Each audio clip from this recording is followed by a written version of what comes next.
Welcome to the new studio. We've done a paint job, we have a new camera, brought out some of the flutes, and over the next couple of months you'll be seeing different views of the studio as we use it for different things. We're really having a good time. This month's Flutecast is about 432 tuning. Now, usually when you say tuning to a flute player, you're usually talking about a scale, like the bugle scale we did a couple of months ago, or maybe the blues scale. But 432 tuning is a little bit different. On this flute, this is a mid-range F-sharp flute. If I play just the bottom hole open, if I play that note,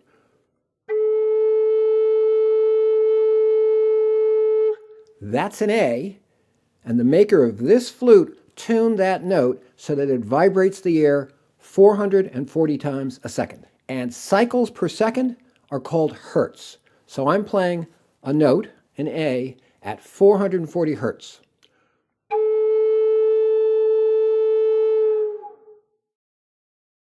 Now, tuning a flute so that A equals 440 hertz is called a pitch standard. You can use any frequency you want as a pitch standard. Middle Ages, they were using something around 415 hertz for their A, and some orchestras use pitch standards as high as 452 hertz.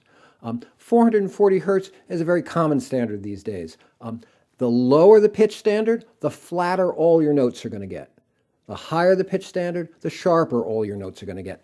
They sound fine in relation to each other because they all move together to the new pitch standard. This Flutecast looks at a particular pitch standard, 432 hertz. Now, there's a lot of information out there on the difference between 440 and 432 hertz, and maybe why 432 hertz might be better. I'm not going to get into that. This Flutecast is about how you can take your flute and play it at 432 hertz without buying a whole new set of flutes. Okay, so the first thing you can do, maybe the easiest thing you can do, is take your flute and play it softer by breathing softer. If we change how hard we breathe into a flute, two important things happen. The flute gets louder and softer, and the flute gets sharper and flatter. If I breathe harder into the flute, we get a higher volume, and the flute also gets sharper. If I reduce my breath pressure, the flute gets quieter. The pitch also comes down, it gets flatter. So the question is, how much softer do I need to breathe into this 440 hertz flute in order to bring it down to 432 hertz? Let's check it out on this flute with a little bit of technology. On the left, I have a pitch meter set to a pitch standard of 440 hertz. When the needle comes up to center, when those two lights actually go on, I'm right in tune with that pitch standard. On the right, I got a breath pressure meter. It's hooked up to measure how much pressure I'm putting into the flute. It actually measures in thousandths of a psi, and if I breathe fairly hard into it, it'll come up around 1 psi. A fair amount of breath pressure. We don't typically put anywhere near that amount of breath pressure in when we're playing native flutes. So here we go. I'm going to play an A. Let's see how much breath pressure it takes.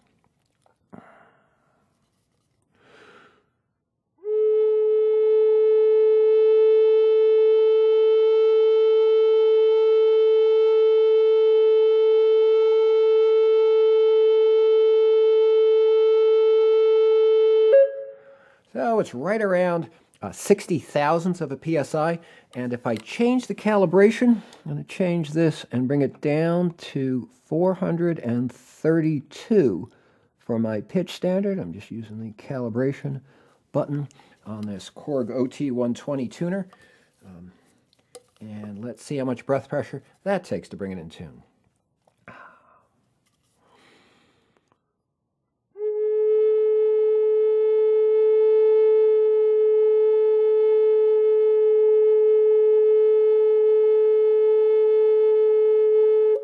So right around 30 thousandths of a psi, maybe a little bit more to bring this flute, when I'm playing an A, in tune with 432 hertz. Okay, so all we need to do to play at 432 hertz is to play softer, about half breath pressure. Something like, I'll try to play around 432 hertz here.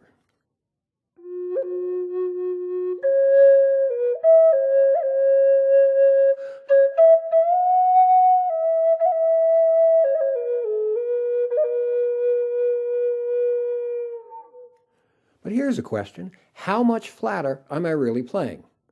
Let's go back. Let's use 440 as our standard, but play at the lower breath pressure. Let's see what happens. So now I've set the pitch meter back to 440 hertz, and this time I'm going to put in 30 thousandths of a PSI on the breath pressure meter, and we're going to see what it reads on the pitch meter.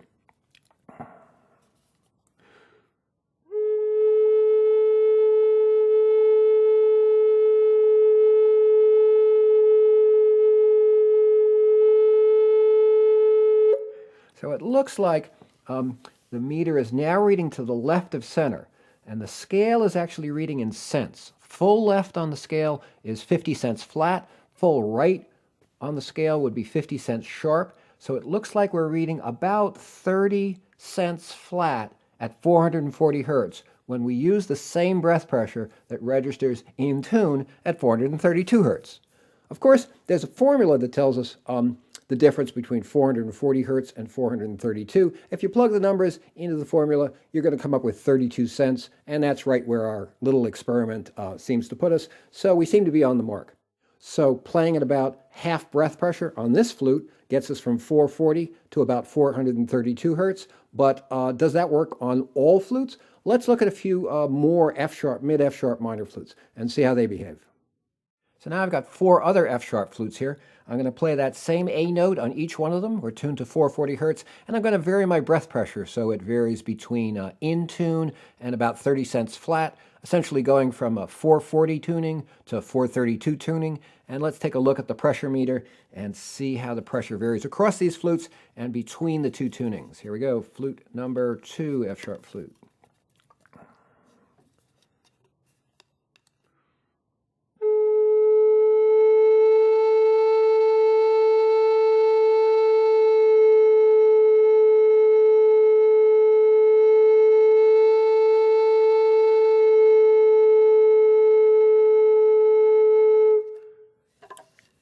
Flute number 3.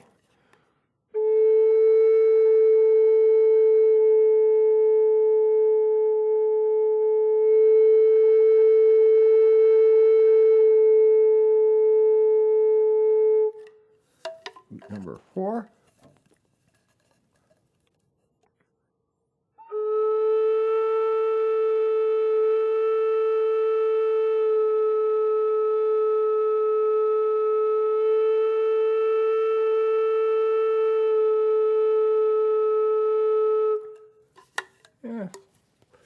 And flute number 5.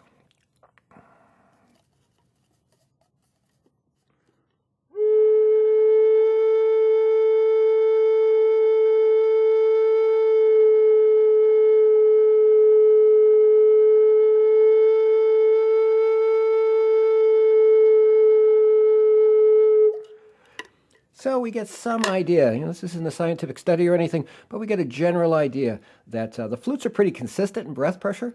And these are flutes from different makers made in different decades.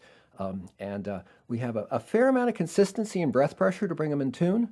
And we also have a pretty similar kind of a profile going from 440 to 432. It looks like about half breath pressure. It's what's needed to change from 440 to 432. So how else can we bring down the pitch of this flute? Temperature has a big effect on pitch. Lower temperatures, flatter pitch. I've opened the door of the studio and it's like 45 degrees in here. Not really comfortable, not really conducive to playing flutes. So I'd like to put it on the pitch meter, but that's not really practical. So we'll rely on the formula. For every degree you come down Fahrenheit, you lose about 1.7 cents. We want to lose about 32 cents to bring us down to 432, so that works out to about 19 degrees Fahrenheit. If you want to play at 432, you can use the original regular breath pressure you normally play at. Just turn the thermostat down, bring it down about 19 or 20 degrees, and you're playing at 432. Obviously, not typically practical. So, okay, much better. So there's one more trick I'd like to share, which is to slide the block on top of the flute. If you slide the block down away from you, you're going to make the flute flatter. If you slide the block up towards you, you're going to make the flute sharper. So I'm going to do this on this flute. You can see it's fairly high to start with, and I'm going to slide it down, listen for it getting flatter, and also at some point, we're going to destroy the sound of the flute when we get far enough.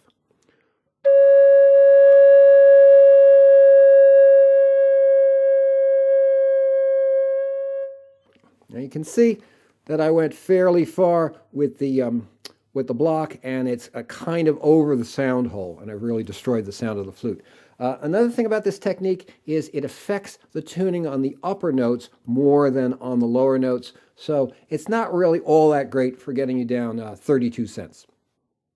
Okay, that's all the tricks I have for today on this. The important takeaway to remember is that as you play softer, the flute gets flatter in sound. If you're in a situation where you kind of are required to play softly, let's say you're in a meditation, Zen sitting meditation session, you really can't play too loud, you're going to be much flatter than the flute was designed to play at. That's absolutely fine. It's going to be in tune with itself, except if you're playing, let's say, with a backing track, or you're playing with some other pitched instrument. You're not going to be consonant with them if they're not also getting flatter. So if somehow the backing track or the other musicians haven't also been skewed to the flat side, you're not going to really be in tune with them.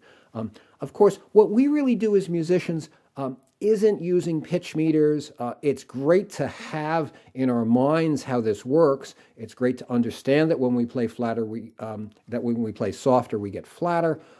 It's great to realize that if we're playing in a colder situation, we're going to get flatter.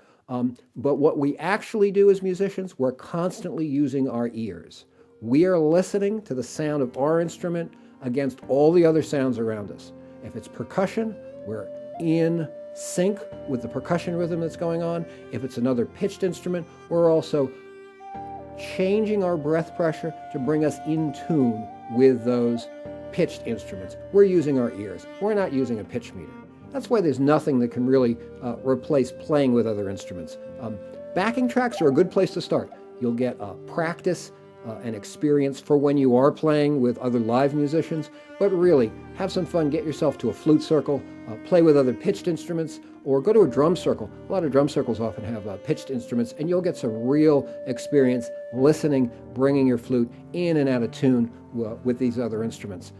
Of course, there are a lot of flute schools out there. There are a lot of retreats. There are a lot of workshops. Those are great places to go to get experience playing with other instruments in a very safe setting. You're jamming in small groups. You're recording. You're performing in safe settings. And you really get the time and experience to practice getting the best sound out of the instrument and really being consonant with the other instruments out there. As always, we would love to have you join us at a workshop, and we like to say, flute on.